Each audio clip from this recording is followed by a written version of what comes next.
everyone, welcome back. Open Temu and all you see is a white screen with a spinning refresh that never loads. Here's the fix. First, force close Temu from your recent apps completely.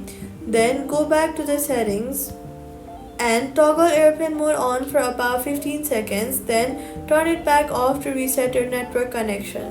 Then reopen Temu fresh.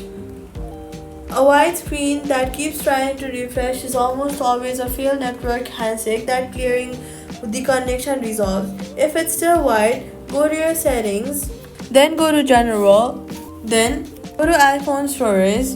Once you find it, tap on it and then tap offload app. After offloading it, go to the app store, search for Temu and reinstall it completely fresh from there. This will clear the cached data causing the stock screen.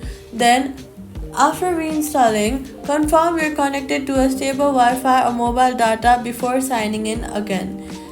Temu's home screen loads a large amount of image content and will display the white screen on very slow connections. So all you've got to do is airplane mode reset, force close and reopen, then offload and reinstall on a stable connection. The white screen clears and that's it. Subscribe.